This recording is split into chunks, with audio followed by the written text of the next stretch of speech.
Olá a todos, sejam bem-vindos a mais um Frequência. Hoje temos a equipa habitual. Eu sou o Miguel e tenho comigo o Zé. Olá. E o João. Olá. Como estão, meus senhores? Estamos bem. Estou bom, não é? É bom ter o Zé de volta. O Zé não esteve cá connosco na semana passada por impossibilidades do próprio, mas hoje está de volta. Infelizmente, claro que sim. E hoje está de volta para mais um Frequência. Ora, no Frequência nós temos falado de temas habituais e outros um bocadinho talvez mais intemporais. Hoje abordaremos uma questão que tem gerado muita discussão no seio do continente europeu, mas também, se calhar, em torno de todo o globo, e se arrasta há vários anos, tendo conhecido um novo pico nos últimos meses, se calhar nos últimos anos até. Atualmente, muitos refugiados, tanto políticos como de guerra, procuram atravessar o mar Mediterrâneo, e não só, para entrarem na Europa, de forma a poderem ter uma vida melhor, longe de todos os problemas que têm assolado frequentemente Norte da África e Ásia Ocidental, nomeadamente as guerras no Iraque, o conflito no noroeste do Paquistão entre forças armadas deste país e militantes islâmicos, bem como da guerra civil em curso na Síria, mas também, mais se calhar atualmente, o problema que tem assolado toda a região da Venezuela. A questão que aqui se coloca relaciona-se com o tipo de abordagem que os países, principalmente europeus, deverão ter à entrada de refugiados nas suas fronteiras. Em Itália, o governo, impulsionado por Matteo Salvini, encetou uma tentativa de bloquear o resgate de refugiados nas águas do Mediterrâneo e procura fechar as fronteiras a estes. O português Miguel Duarte, entre alguns voluntários de uma ONG alemã, que reuniam esforços para resgatar refugiados das águas do Mediterrâneo, enfrentam agora acusações que podem resultar em cerca de 20 anos de cadeia, tendo já sido constituídos arguidos. Ora, para começar a discussão, eu gostava de te pedir, Zé, em primeiro lugar, que explicasses a real diferença entre refugiados e imigrantes e, na sequência dessa definição, faço-te uma pergunta, que é se achas que os países devem ter o direito de fecharem as suas fronteiras tanto aos refugiados como também aos migrantes. Olá Miguel e João. Se quisermos ser literais, o que o dicionário nos diz é que um refugiado é alguém que busca refúgio, alguém que busca esconderijo, não é? Entretanto, o sentido da palavra evoluiu para as pessoas que buscam refúgio do seu próprio país porque vivem um momento de guerra. É este o significado mais ligado à palavra refugiado, e os migrantes são pessoas que escolhem sair do seu país por motivos pessoais ou financeiros ou económicos ou o que seja, e essa já é uma diferença bastante substancial. Uma coisa é tu teres a escolha de sair do teu país, outra coisa é seres forçado a sair do teu país. E se tu me perguntas, ainda à segunda parte da tua afirmação, se tu me perguntas se é legítimo os países fecharem a sua porta, terem o direito de fechar a sua porta. Obrigado pela correção, João. Sim, acho que é importante. Sim. De facto é diferente ter o direito ou fazê-lo, porque quando tu tens o direito, lá está, é uma questão de escolha. É uma questão de escolha, exatamente. Podes não fazer. Mas continuando com o teu raciocínio... Sim, continuando com o meu raciocínio, eu passo muito rapidamente a citar a linha 1 do artigo 25 da Declaração Universal dos Direitos do Homem, que diz o seguinte: toda a pessoa tem direito a um nível de vida suficiente para lhe assegurar a si e à sua família a saúde e o bem-estar, principalmente quanto à alimentação, ao vestuário, ao alojamento, à assistência médica e ainda quanto aos serviços sociais necessários, e tem o direito à segurança no desemprego, na doença, na invalidez, na viuvez, e agora passo a realçar a próxima parte, na velhice ou noutros casos de perda de meios de subsistência por circunstâncias independentes à sua vontade. Ora, eu acho que o teu país estar em guerra é um desses casos em que tu não... É um desses casos, passo a citar novamente, de perda de meios de subsistência por circunstâncias independentes à sua, neste caso, à tua vontade. Dir-me-ão algumas pessoas que citar a Declaração Universal dos Direitos do Homem pode ser demagogia. Eu não acho. Eu acho que demagogia é outra coisa. É dizer-se que todos os países, e agora vou focar-me principalmente na Europa e na União Europeia, todos os países terem a mesma capacidade para receber refugiados e/ou migrantes. Isso sim acho demagogia. Acho que nem todos têm essa mesma capacidade, mas acho que hoje em dia a disparidade é gritante e não acho que o Sr. Salvini tenha legitimidade para atirar a primeira pedra ou para ser assim tão... Não tem legitimidade de ser o primeiro a ter uma medida tão drástica. Acho que a Itália não é um dos países que se possa queixar de receber demasiados migrantes ou demasiados refugiados. Isto porque, apesar da Itália, isto segundo a Statista, que é uma agência de estatística alemã relativamente reputada, é o quarto país que recebe mais refugiados na União Europeia. Mas apesar de ser o quarto país que recebe mais refugiados na União Europeia, é também o 15º com mais refugiados em cada 1000 habitantes. Isto é, a Itália tem poucos refugiados per capita. Em termos de percentagem. Em termos de percentagem. A Itália, basicamente, em cada 1000 habitantes tem 5,8 refugiados, que dá uma percentagem de 0,58. Está na metade abaixo dos países da União Europeia, o que não se coaduna com uma questão geopolítica e histórica da migração de pessoas da Ásia Ocidental, do norte-africano para a Itália. Só por curiosidade, quem são os 3 países acima de Itália? Os 3 países acima de Itália são a Turquia, destacadíssima em primeiro e em terceiro também na questão dos per capita, sim, a Alemanha e a França. Ok. Mas a Alemanha e a França partilham com a Itália esta questão do número de refugiados per capita. Isto para dizer o seguinte: se eu já realcei um pouco o papel do Sr. Salvini, acho que ele não tem assim tanto, ou os dados não estão do seu lado desse ponto de vista, mas se a pergunta era se os países devem ter o direito de fechar fronteiras a migrantes ou a refugiados, eu tendo a dizer que se tivéssemos de hierarquizar a situação, primeiro devem receber refugiados e depois migrantes. É a minha opinião. E sustento esta opinião com a tal questão da Declaração Universal dos Direitos do Homem.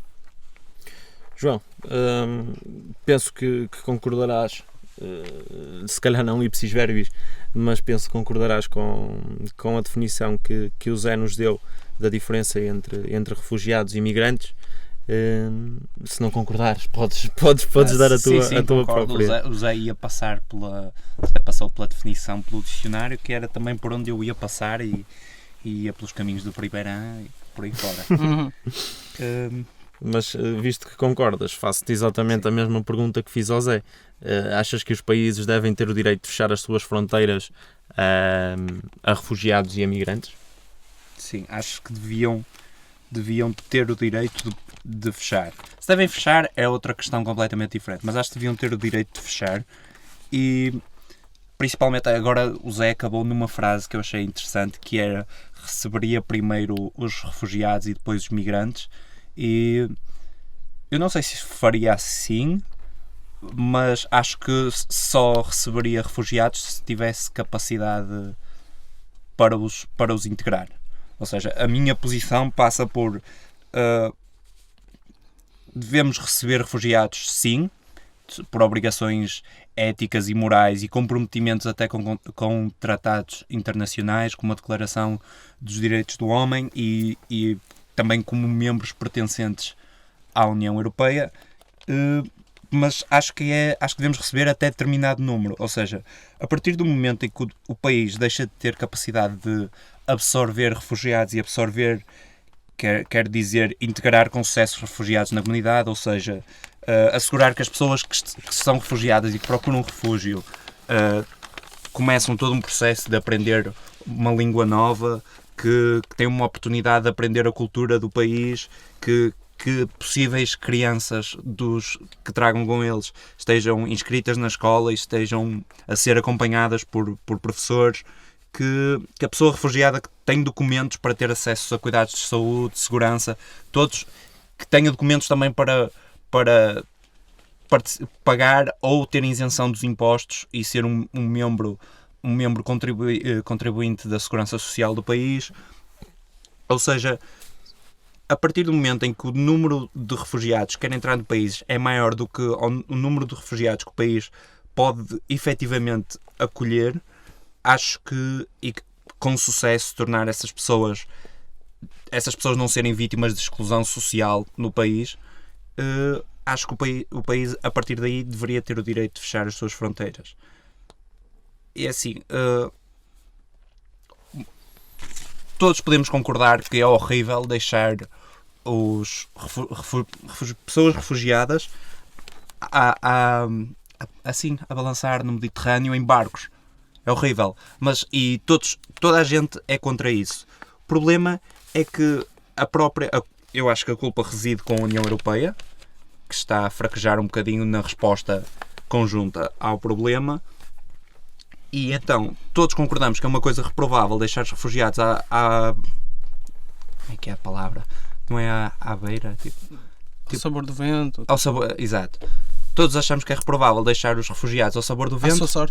À sua sorte. Mas ninguém quer saber do que é que lhes acontece a partir do momento em que atracam. Ou seja, depois surgem situações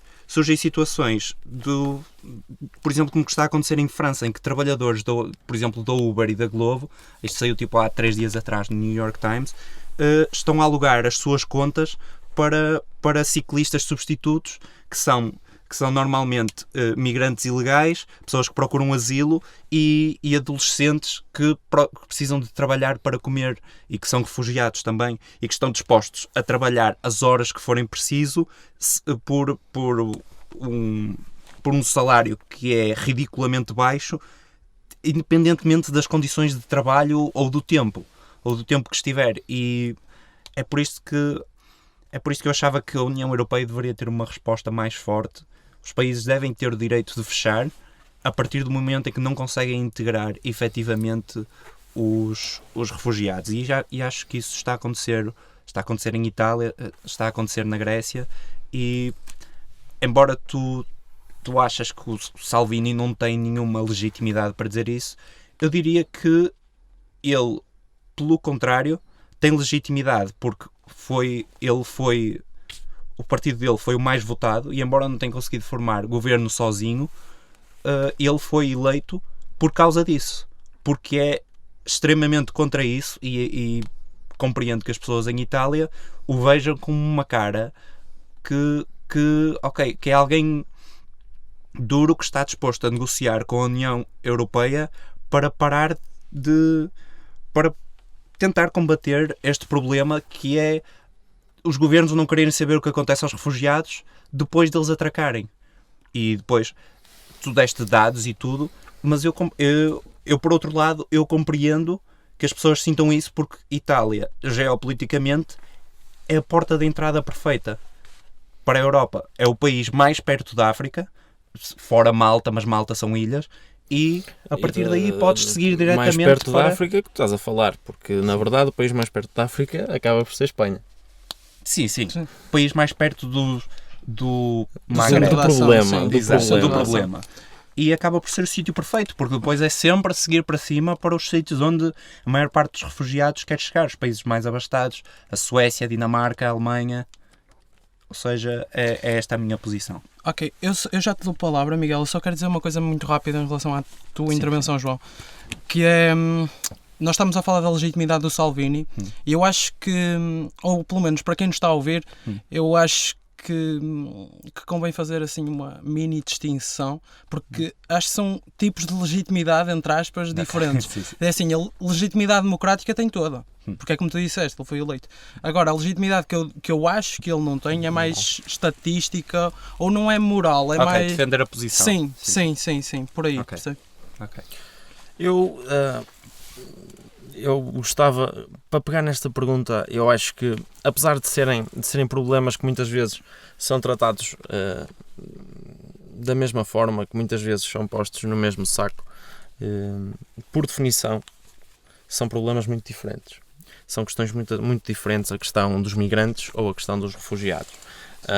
A definição que vocês deram é, efetivamente, na minha opinião, a definição acertada, a definição correta, porque efetivamente um migrante acaba por exercer o seu direito de escolha e efetivamente escolhe mudar a sua vida de malas e bagagens para outro lado por opção própria, sem grandes fatores externos que resultem nisso, ou melhor, normalmente os fatores económicos têm muita influência nesse tipo de aspecto, mas os fatores sociais não tanto. Relativamente aos refugiados, o fator social acaba por ter um peso muito grande nesse tipo de êxodo, chamamos-lhe assim, porque normalmente os refugiados acontecem em tempos e em zonas de grandes conflitos e de grandes crises. Crises financeiras, como ocorreu na Venezuela nos últimos anos, depois evoluiu para um problema um bocadinho mais profundo, ou então por repressão política ou por climas de guerra que existam nos países de onde provêm esses refugiados.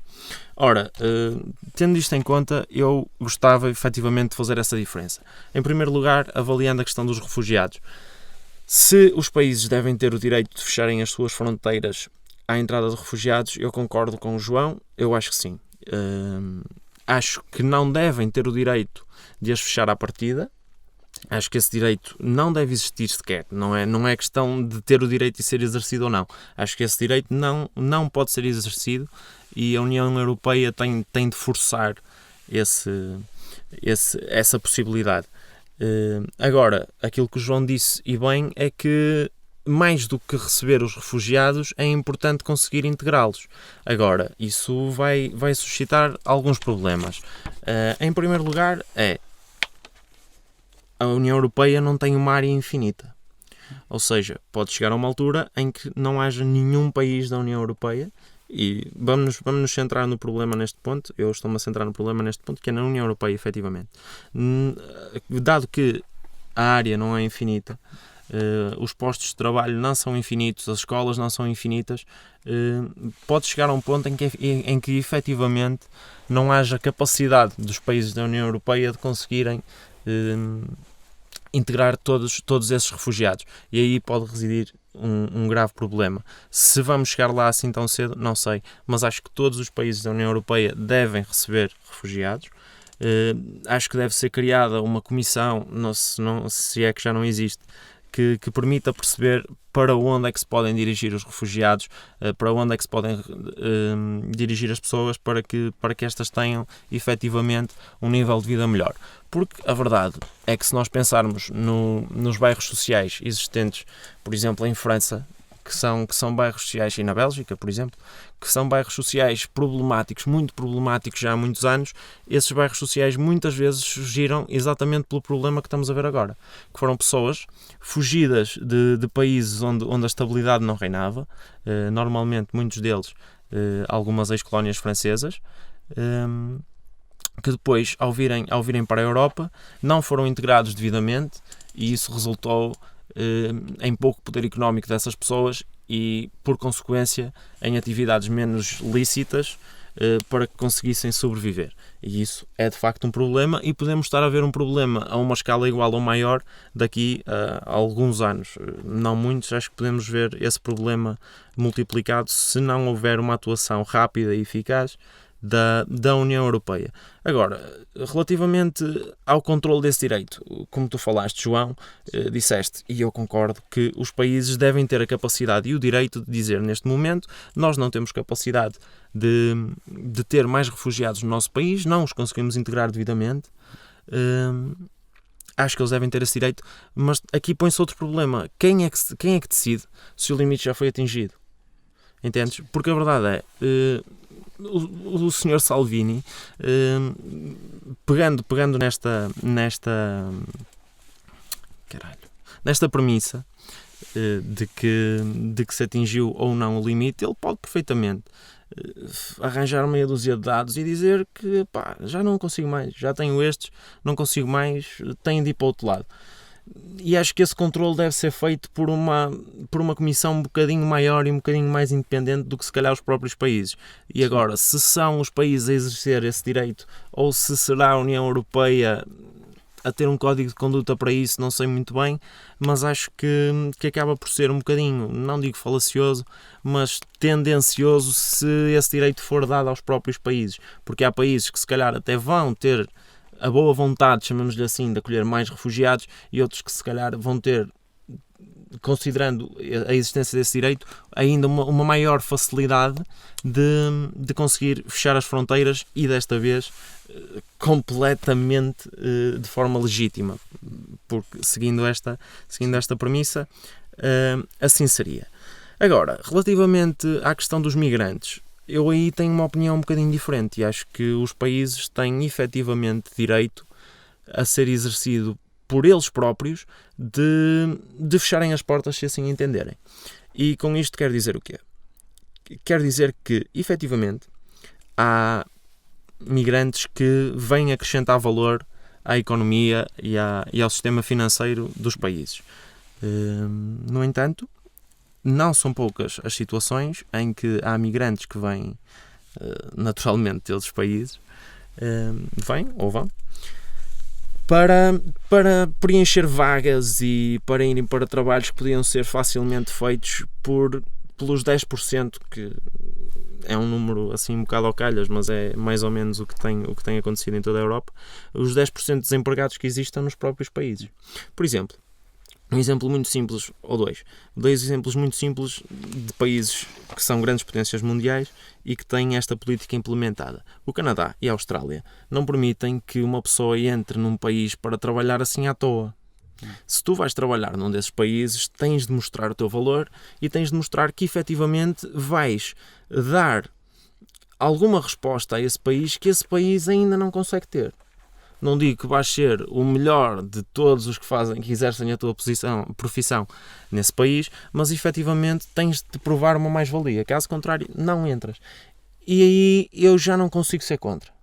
Porque acho que vivemos atualmente no mundo global, tudo bem, mas acho que os governos têm o dever de tomar conta das suas próprias pessoas à frente das outras.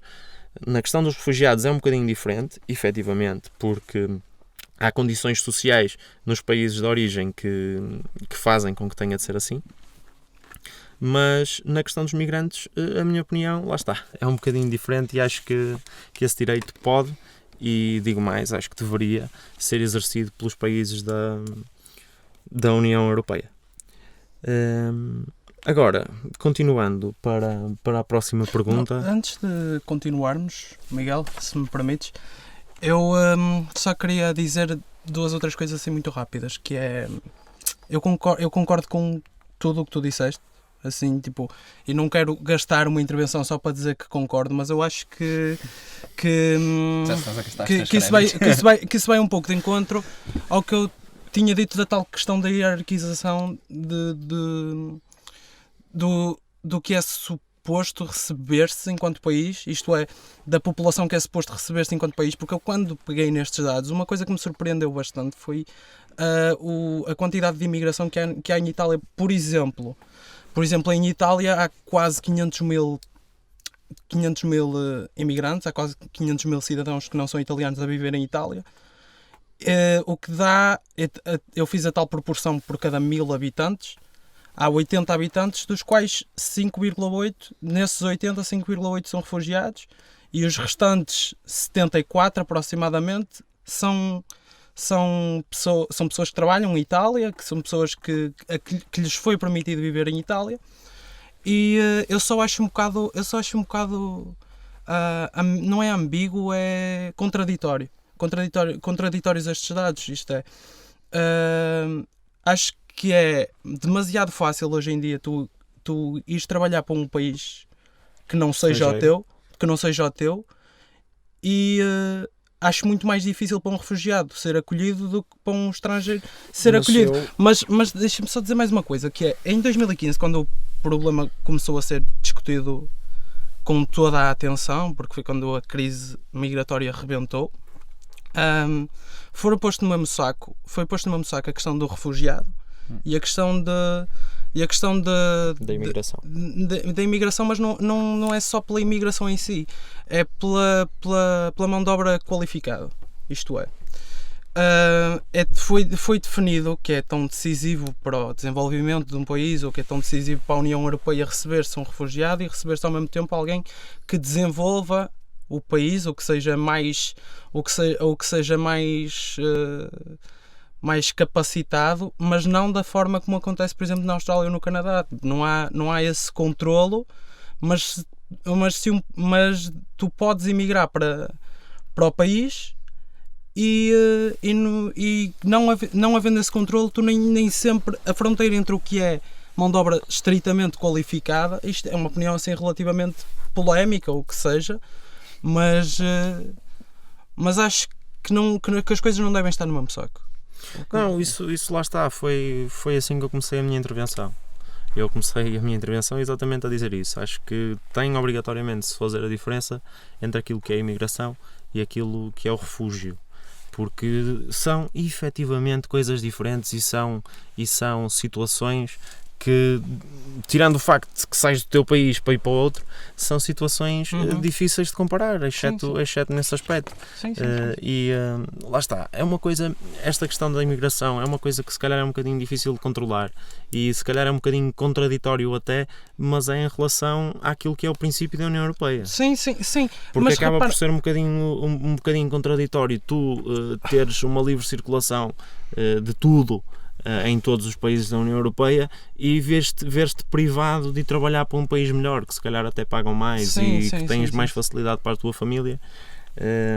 Mas lá está, eu acho que esse controle, se calhar, e sou leigo para falar na questão, mas se calhar esse controle devia ser um bocadinho mais apertado. Não digo que vamos ao limite da Austrália e do Canadá, que aí são controlos extremamente apertados e dificilmente alguém entra lá se não for para realmente acrescentar valor ao país e à economia do país, mas se calhar um meio termo não era pior. Acho que aquilo que Miguel disse também é complicado pelo facto de haver refugiados que eu diria chamar-lhes refugiados migrantes, porque eles são refugiados no sentido em que procuram refúgio, mas não procuram refúgio em qualquer país. Claro. Ou seja, por exemplo, refugiados que vieram para Portugal e que foram recebidos pelo governo português, que escolheram não ficar e a partir do momento em que estão dentro do espaço Schengen, teoricamente teriam livre trânsito para chegar a outros países, como por exemplo a França ou a Alemanha ou os países nórdicos, como já referi. Ou seja, eu acho que isso também complica. Eu não estou aqui a oferecer soluções, estou só a expor um problema, que é podemos tentar dividir podemos, como Europa, tentar dividir os refugiados pelos países por quotas e assim, mas ultimamente os refugiados, há alguns refugiados que acabam por atuar como migrantes, claro que sim, no sentido que têm um destino escolhido. Pois, mas isso lá está. Eu acho que aí é que era importante haver uma comissão responsável e haver um controlo relativamente importante relativamente a isso. Porque a verdade é, se tu efetivamente tens uma necessidade muito grande, eu percebo que o ser humano procura sempre o melhor para si. E somos todos assim e vamos querer sempre isso.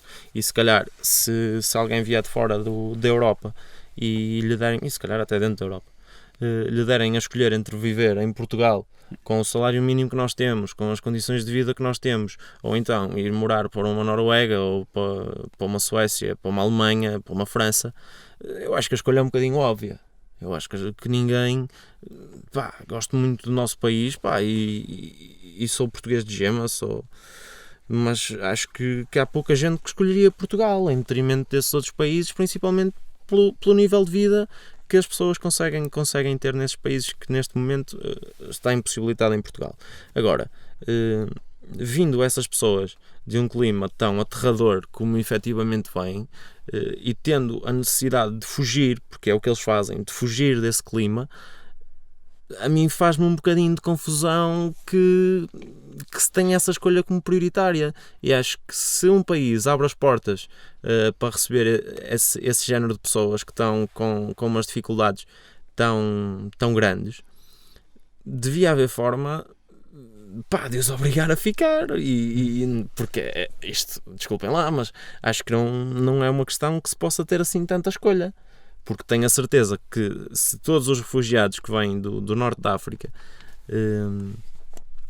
e da Ásia Ocidental fossem a escolher, coitados dos alemães, coitados dos franceses e coitados dos noruegueses, porque todos os refugiados certamente queriam ir para lá. Ora, é uma questão complexa e... É de facto, e aliás, é a última vez que vos chatei com dados, mas é porque mas é porque é mesmo, lá está, quando eu vi estes dados, comprova exatamente isto que nós estamos a dizer, que é o país da União Europeia com mais refugiados a cada 1000 habitantes, ou com mais refugiados, é a Letónia com 120,8 aproximadamente, o dobro do segundo, que é a Estónia. E depois, o que é interessante verificar-se é que há 20 países com menos de 1%. 1 por 1000. 1 por 1000. O que eu estava a dizer é que dos 29 países, a Letónia, por exemplo, tem 12,8. A Letónia, por exemplo, tem 12,8. E depois dos restantes 29, há 20 com menos de 1. São o que é países periféricos? Portugal é o que tem menos. Só a título de curiosidade. Compreensível. Mas sim, o destaque aqui entre os países não periféricos, para já a França e a Itália lideram a segunda metade. Sabes? Tipo, a França está em 14º, a Itália está em 15º. Ou seja, estão na metade de baixo, mas estão ali a meio da tabela. Sim. E o Reino Unido está em 20º, com 0,24% dos habitantes do Reino Unido, que é um país com alguma afluência a nível migratório. Há muitos migrantes no Reino Unido. Só tem 0,24% de refugiados. Isto para defender a tal tese de que há muitos países que recebem muitos estrangeiros e poucos refugiados. Não sei até que ponto isso é lícito. Claro. E lá está, não me chatei mais com dados. Ora, João, considerando agora que a entrada de refugiados pode efetivamente originar um êxodo que será difícil de controlar, como achas que deve ser feito um controlo às fronteiras? Sim, em termos de medidas específicas, eu não sou agente da polícia para estar aqui a dar recomendações. Mas, olha, eu acho que para quem quiser ficar, devíamos deixar ficar e ajudar a ficar, desde que possamos. Porque a necessidade social destas pessoas pode ser importante. Nunca sabemos que refugiados é que têm. Precisamos de conhecer as pessoas para saber que qualificações têm e também para conhecer a situação de cada um. Mas as pessoas, no geral, podem ajudar a combater a tendência demográfica que as nossas sociedades desenvolvidas têm, que é o número de óbitos ser maior que o número de nascimentos. E eu propunha inicialmente um background check em termos de segurança, em termos criminais, porque antes de mais nada as pessoas estão a entrar no espaço Schengen, e no espaço Schengen há circulação livre de pessoas, ou seja, a partir do momento em que estão dentro do espaço, por isso é que é importante as fronteiras haver uma estratégia comum de gestão das fronteiras. E acho que depois desse background check deveríamos ter a certeza que as pessoas estão identificadas e deveríamos fazer uma filtragem se as pessoas gostariam de facto de ficar no país em que estão e receber asilo no país em que estão, ou se estão só de passagem. E parece que gostariam de ficar. Acho que a partir daí começa o processo nas seguranças sociais do país, que deveria encorajar o investimento no capital humano delas e fazer aquilo que eu disse na minha última resposta, ou seja, assegurar que as pessoas, a partir do momento em que manifestam um desejo de querer ficar, que têm onde viver e que têm alguma fonte de rendimento e que têm alguma maneira de evitar que as pessoas não vão ser excluídas socialmente, ou seja, que não se vão formar eu não quero usar a expressão, mas que não se vão formar ilhas de pessoas que são todas da mesma etnia, que vêm todas do mesmo país e que vivem completamente à parte e à margem do país em que vivem. Ou seja, isto, por exemplo, é uma das coisas que um país como a Dinamarca está a tentar combater imenso e está a ser considerado polémico por estarem a entrar nestes espaços de pessoas refugiadas que vivem em comunidade, mas vivem completamente à parte do que é o resto da comunidade, e principalmente num país como a Dinamarca, que tem apoios sociais muito fortes, mas baseados nos impostos muito elevados. Claro. Acho que é importante evitar isto, evitar que essas pessoas vivam à margem, ou seja, que não vivam à custa do sistema e que sejam uma parte, sejam postas na imposição de efetivamente contribuir para o sistema e viverem vidas normais e poderem casar e ter filhos e correr para o hospital se caso precisem de ajuda e serem protegidas terem direitos de serem protegidas pela polícia e pelas forças de segurança do país em que vão habitar. Ou seja, lá no fundo, que lhes seja, aos que manifestam vontade de ficar, que lhes seja permitido ser membros contribuidores da sociedade. Ou seja, estamos a investir nestas pessoas e esperar que eventualmente as tenhamos posto numa posição em que elas vão justificar o nosso investimento. Certo. E não quero só em termos económicos, mas em termos económicos gostava que fosse assim. Zé, e tu? Como é que achas que deve ser feito o controle fronteiriço? Uma das coisas que o João disse em relação ao cadastro criminal, sim. Isso eu acho que é o prioritário, porque é o controlo a que todo o cidadão deve estar sujeito, não é?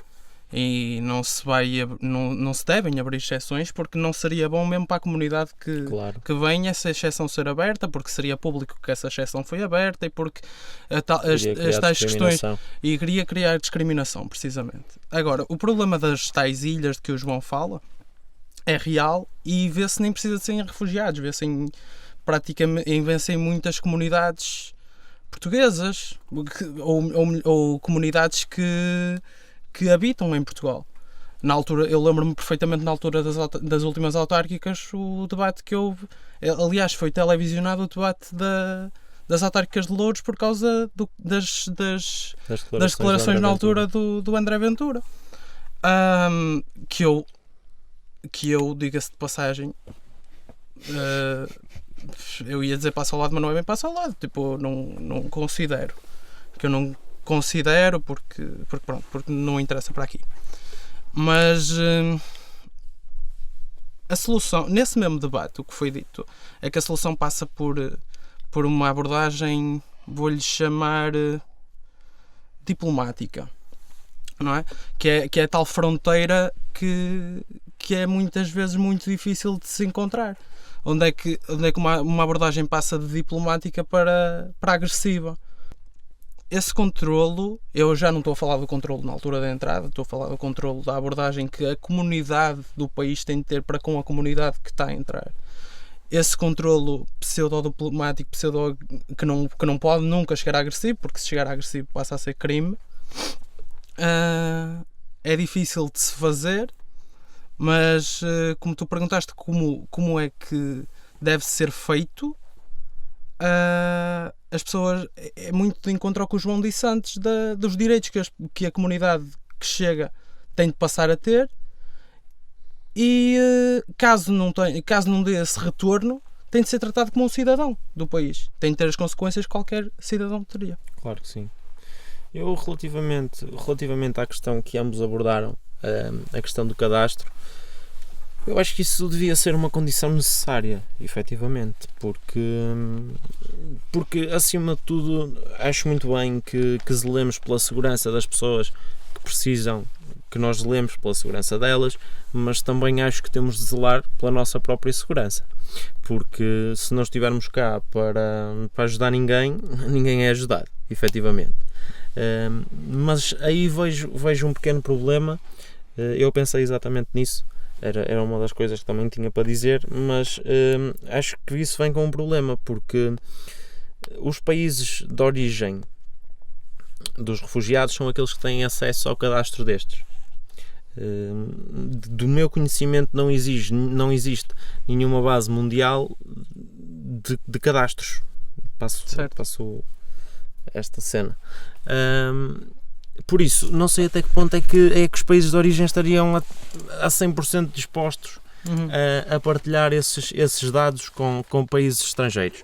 E aí vejo um problema.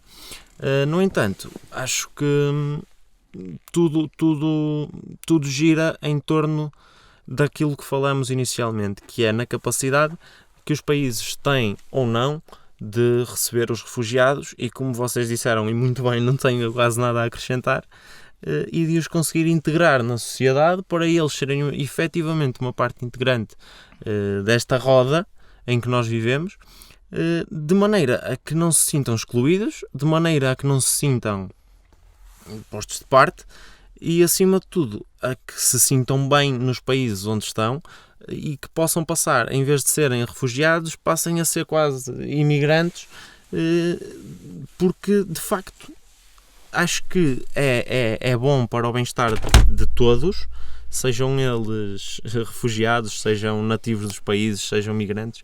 Eu acho que é bom para todos que toda a gente que habita num país, numa região, seja onde for, tenha um contributo válido para aquilo que é o bem-estar do país e para aquilo que é a economia deste também.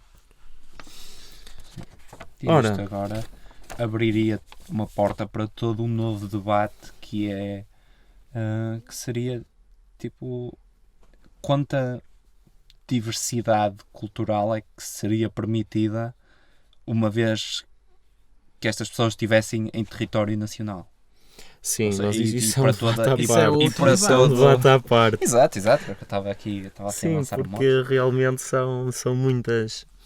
É uma questão, também é uma problemática interessante e é uma questão interessante de se debater, porque na verdade os nativos, chamo-lhes assim, os nativos não têm o direito de impedir que as pessoas que vêm de fora exerçam a sua própria cultura e tenham na mesma os princípios que tinham em casa. Sim. Mas a verdade é que muitas vezes se vê ao contrário. E não quero estar a entrar em muitos detalhes, mas sei que já houve em alguns países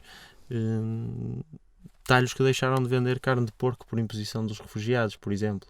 Porque a verdade é, aquilo que tu falaste, as ilhas que tu falaste, já existem. E antes de serem sítios onde moram grande parte dos refugiados em alguns países, eram bairros normais, que tinham os talhos e que tinham os serviços que tinham para as pessoas dos países, e entretanto foram forçadas por uma pressão social grande por parte dos refugiados a fazer algum tipo de cedências que não se coadunam muito com aquilo que é a cultura dos países em questão, dos países receptores, chamamos-lhe assim. Vai haver sempre um choque cultural. Claro que sim. Claro que sim. Mas eu acho é que tu não puseste bem as coisas, João, porque tu dizes que diversidade cultural deveria ser permitida. Eu acho que isto, se eu não estou em erro, foi o que tu disseste. Eu acho é que nós podemos discutir que nível de diversidade cultural pode ser benéfica, mas ser permitida ou não ser permitida era isso que eu queria dizer. Ser permitida ou não ser permitida é infeliz ou infelizmente é algo que não pode ser medido, que não pode ser limitado.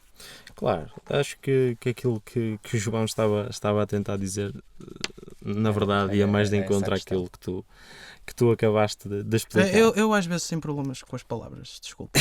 Não, acho que falaste bem, explicaste bem aquilo que ele queria dizer. Ora, e foi mais um Frequência.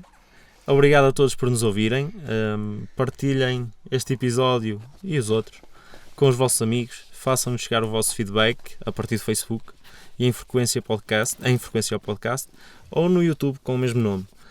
Agora podem também seguir-nos no Instagram, é verdade, temos uma novidade. Temos um Instagram para conseguirmos interagir um bocadinho mais convosco. para ser possível, se calhar até que vocês escolham alguns dos temas dos próximos frequências. São uns spoilzitos, mas não tem grande mal. Por isso sigam-nos também no Instagram, já agora, em PC Frequência, tudo junto, sem acentos, simples. Sigam as nossas páginas, subscrevam, façam like e, acima de tudo, ouçam e partilhem as vossas opiniões, não só connosco, mas também com aqueles que vos são próximos. Obrigado por sintonizarem esta frequência e até à próxima. Tchau. Tchau.